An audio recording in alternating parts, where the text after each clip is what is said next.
Remember where you came from. Keep that shit in the front of your mind, and when shit goes bad and it goes sideways, a lot of shit does, you're getting booed out of the fucking building, or you're coming through this injury, or people are writing you off. Oh, you guys ain't gonna fucking make it. You know, any of that shit.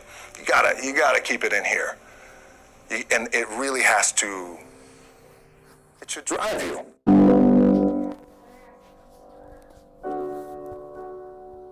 I feel like for me, it feels seamless because you prepared for so long, but it's just like you guys prepping for a game. That's the fun part. That's where it's like, fuck, it's fun, man. People are paying their hard-earned dollars to come see you. They're cheering, they're going bananas, they're booing the shit out of you or on the road.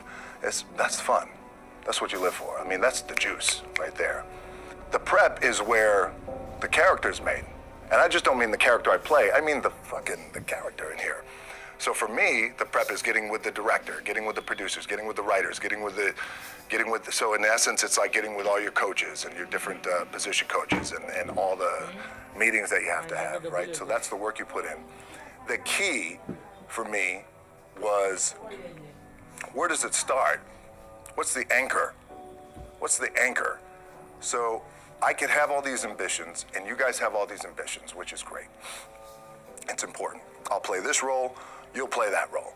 I'll execute this thing, and it'll come out this summer. You guys will execute this thing during the summer, right, when it's time to really put in a lot more work. But the key with me is just always finding what the anchor is. And the fucking anchor is getting up at 4 o'clock in the morning every day before anybody else and grounding my thought process is in the no one will outwork me. No one. I love and I respect you guys. Motherfuckers won't outwork me. All starts with this.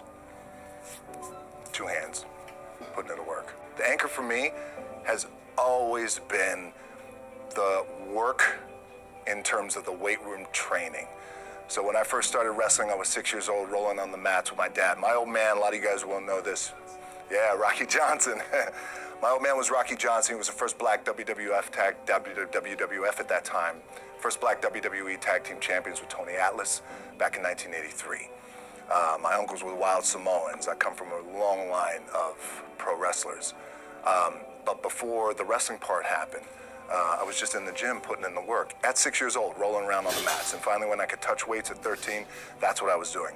But the weight part for me and the gym part has always been, has to be the anchor. Look, at the end of the day, like again, it's the kind of stuff that I talked about at top is I have to hold on to my dad in his pickup truck came down 4 o'clock in the morning, picked me up in Miami from Tampa. We lived in a little shitty apartment in Tampa. He drove down in his little pickup truck to Miami to get me when I was cut from the CFL.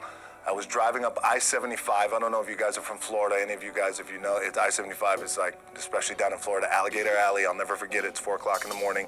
And I thought, well, fuck.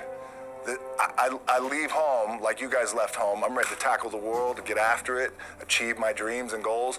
Fucking crushed by 22, 23 years old. Now I got to move back in with my mom and dad. I played on great teams, though. Wait a second. This is not supposed to be my future.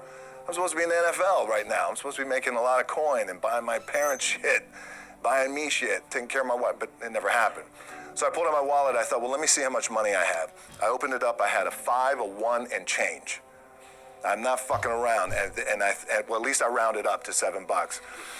But I thought, God, ain't this a bitch? I got $7 in my pocket. Where the fuck do I go now? What do? I can't go back to CFL because the point comes where you hear that voice, the big run's over. Like, you're done, right? So I heard that voice. So as Coach was saying, man, I hold on to that shit. I'm telling you, my back is up against this motherfucker. We laugh, we joke, we have a good time. Press is always fun to do. Sometimes you got to make it fun. That's another thing. You got to do your best to make press fun if you can. But my back is still up against this motherfucker. I do not forget it.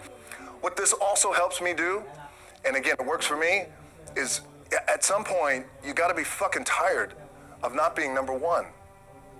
You have to be, and you got to fucking play angry, and I play angry. Now, I'm cool and calm with my approach, and when I step out on my field, which is a set, or, there's some, and you're always going to have haters, and haters are like, well, God damn, man, how many movies are you going to make, or how much shit are you going to do? Like, you do a lot of shit. I say, yes, it's my ambition. Of course, why not? I could do it. Yeah, I love what I do. And not only that, but in what world do we not work every day? It doesn't mean it's just like you guys in the off season. You gotta work every fucking day. It doesn't end. My back is up against this thing, you know, and I started to play angry, by the way, and I still play angry. My last match, Brock Lesnar, transitioned, and I realized if I had to be great at something, I wanted to be great in this world of Hollywood and movie making and producing and entertainment. I had to commit, and like you guys have to commit. Obviously, you commit to something, commit to the goal. So I quietly retired. 2 years later, I thought, what the fuck did I do with my career? Because my movies were not doing well. I was written off. It was around 2006, 2007. I was like, God damn. I pulled a Jim Brown.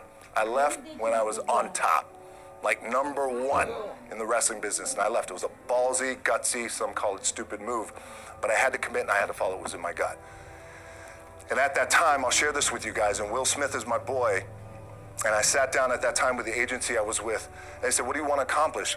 I said, I want to accomplish the world. I want the world, and I want Will Smith's career, and I said, and I mean this respectfully because I know he's here at this agency with us, I want to do it bigger and better. And they looked at me like I had 3 fucking heads, and they were like, okay. But I still stayed focused, and I still had still put in the hard work with my 2 hands, and that's it. And that's what it comes down to with you guys. One of the keys is, remember where you came from. Keep that shit in the front of your mind, and when shit goes bad and it goes sideways, a lot of shit does, you're getting booed out of the fucking building, or you're coming through this injury, or people are writing you off.